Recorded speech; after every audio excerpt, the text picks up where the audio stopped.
Holy smokes, everyone. It's time we finally had the conversation of what's stopping me from going all in Bitcoin and what is the biggest risk for Bitcoin I think is happening right now, and Bitcoin people has never faced this threat ever before. So have a sip of your cuppa, sit back, relax, and let's get into it. Some ASMR for you there before we get into the doom. Now I know you may think of me as the Bear Lord, King Fud, Perma Bear, sexiest man alive, but unfortunately all those allegations, including sexiest man alive, are all wrong. I've actually been a long-term investor ever since I was 19 years old. It was only in 2020 that I saw that valuations got so crazy, that I saw this bubble has been going on for so long and things were so overvalued, that I finally came to the realization that a correction was very overdue. But in today's video, we're speaking about Bitcoin. And let me tell you my story of Bitcoin. Well, the story begins a long time ago in a land far, far away in Victoria, Australia. I was just a young lad in my early 20s, and I was sitting at my desk in 2016 when I saw a news article come up. Bam! Bitcoin has finally passed the price of gold.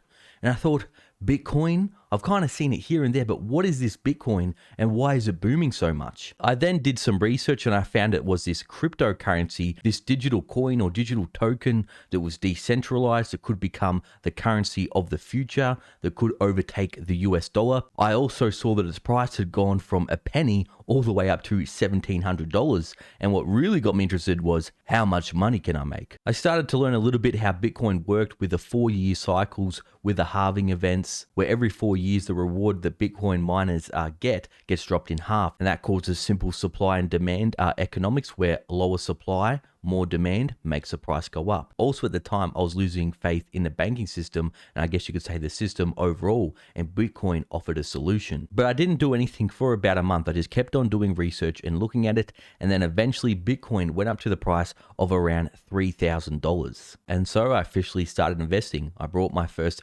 $500 worth of Bitcoin. I didn't have a lot of money at the time. I started dollar cost averaging, started hodling, and I kept investing during the 2016 and 2017 bull run where Bitcoin hit $20,000. But there was a few mistakes I made along the way, and I didn't make these same mistakes during the 2020 and 2021 bull run. The mistake I made is, after what I learned about Bitcoin, I started doing more and more research on altcoins, aka poop coins. So I sold most of my Bitcoin and started speculating in these altcoins that were going to so-called dethrone Bitcoin. In 2017, there was many altcoins that said they'll do this. Coins like Dash, Monero, XRP, Bitcoin Cash, just to name a few. And I used to go to YouTube to go to these crypto bulls to get some advice or maybe some ideas of what I should do. And they're all saying, just hodl, hodl, hodl. Don't worry, the price will go back up. It doesn't matter if it crashes 50 or 60%, it'll go back up. But unfortunately, the dip kept dipping and it didn't go back up. Many of these altcoins that I hodled to the death went down 90 to 95%. Well, I definitely learned my lesson in 2017 not to hodl these poop coins and to sell them when I think we're roughly at the peak of the cycle. And so when 2020 came around and I saw Bitcoin crash to around $9,000, I started dollar cost averaging in to Bitcoin and Ethereum.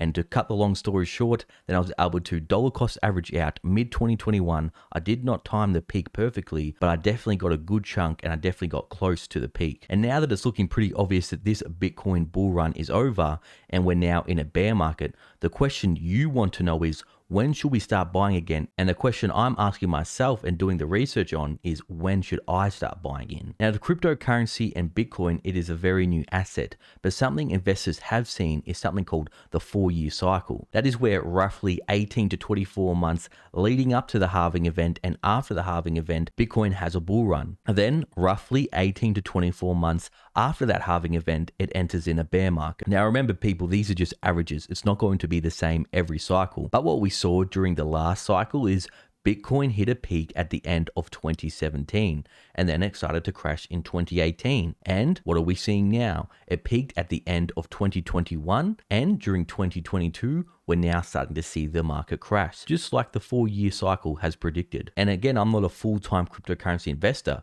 so I will go to other YouTubers to see what their thoughts are on the Bitcoin cycle. And mid-2021, they're all saying, yes, of course we'll enter a bear market in 2022. There's no doubt, but now they're still in denial that we are in a bear market. But this bear market we're going to be going into is going to be very different from other bear markets. And there's two big risks that Bitcoin has never faced before. And what are those, everyone? Well, that is Bitcoin was created in 2009 and it really didn't become mainstream since 2013. But what has happened since 2013, everyone, in the markets in general? We have had the biggest and longest bull run in history. We have seen crazy speculation in the stock market, crazy speculation and gains in real estate. And what normally happens with investors is once they make a gain from one asset class and once all the upside has been taken out of that asset like stocks, well, then they'll go for the next best thing. So that is called going down the risk curve. For example, like what we saw in 2020,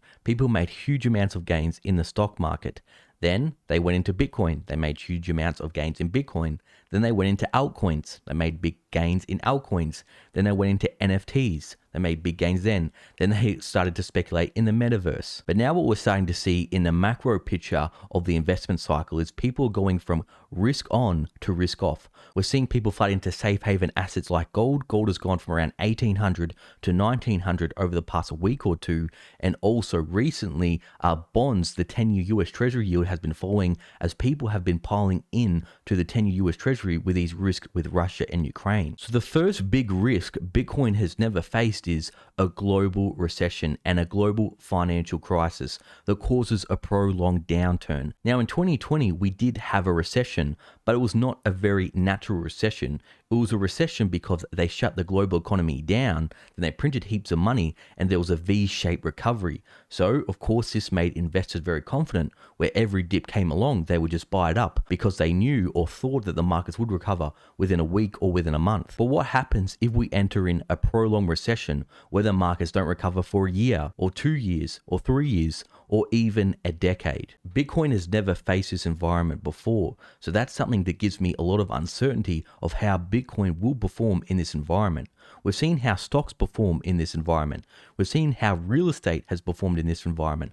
We've seen how gold has performed in this environment, and have always eventually bounced back. But there have been times where stocks have been down for 10 years plus. Now, I'm not saying Bitcoin is going to go to zero in this scenario, but I'm saying it could go down to very low levels of sub 10,000 possibly, and not recover for a decade like what has happened through severe recessions in the stock market. And like I've been covering extensively on the channel, we are facing some very big risks in the markets and the economy, with consumer sentiment going down, with consumer debt at record levels, with the Federal Reserve having to fight surging inflation, so they're not going to be able to bail out the markets this time. And now we have a risk of a global conflict. And that brings me to the second threat that Bitcoin has never faced before, is what does Bitcoin do during a world war conflict? Again, stocks, gold, real estate, they've all made it through global conflicts, but we've never seen how Bitcoin has performed during a full-on global conflict. So this also gives me some uncertainty as well. But this is an unbiased opinion on Bitcoin, people. So I'm going to tell you some things that I have seen, what I do like about Bitcoin. What have we been seeing lately? We've been seeing banks start freezing people's bank accounts. We're seeing currencies around the world being devalued rapidly. We're seeing countries like Turkey, Argentina, and Venezuela facing hyperinflation. And we're seeing financial censorship. And so what this has caused is people to go to Bitcoin as an alternative, as a way to hedge against financial censorship.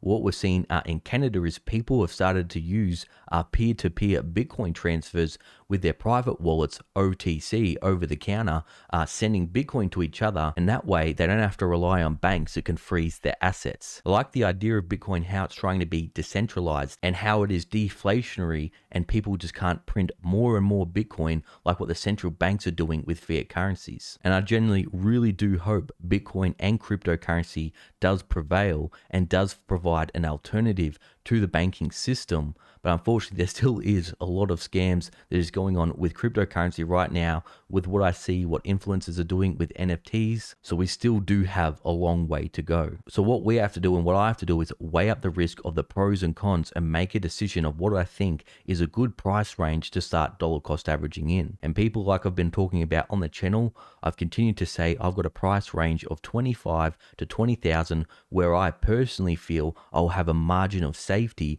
where even if prices do fall a bit further to 15 or even 10,000, which I don't think will probably go that low, but at least I'm not buying at all-time highs. I have a margin of safety, and I won't be going all in at 25,000. I'll be dollar cost averaging in, because like many people say, you can't time the bottom and you can't time the peak.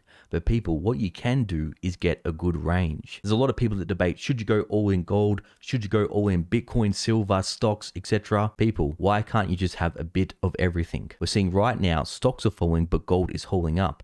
And this way, when you diversify, your portfolio doesn't get hit as bad. And Bitcoin is a highly speculative, risky asset, but it does have potential for huge returns. So you don't need to allocate a huge amount of your portfolio to get bigger returns in your portfolio by having no Bitcoin. So what I personally feel comfortable with, again, it's not financial advice. I'm not telling you what to do, but what I do is I like to allocate at least 10% of my portfolio when I think the price is right for Bitcoin. But again, this is a risk I will be taking because we haven't seen, like I said, Bitcoin, how it performed during a prolonged bear market or during a global conflict. And like all my decisions to make, I'm always willing to reassess my decisions, look to see what the data is telling me at the time when we get there, because things can change very quickly like we're seeing in the markets. But everyone, that's just some of my thoughts and opinions on Bitcoin, some risks I think Bitcoin hasn't faced yet, but also some opportunities I think could be coming ahead during the next bear market. Now, for my loyal viewers and subscribers still watching, you're awesome. If you're interested and want to get up to 5 free stocks with Moomoo, I'll put a link in the description. Thanks for watching. I'll see you in the next video.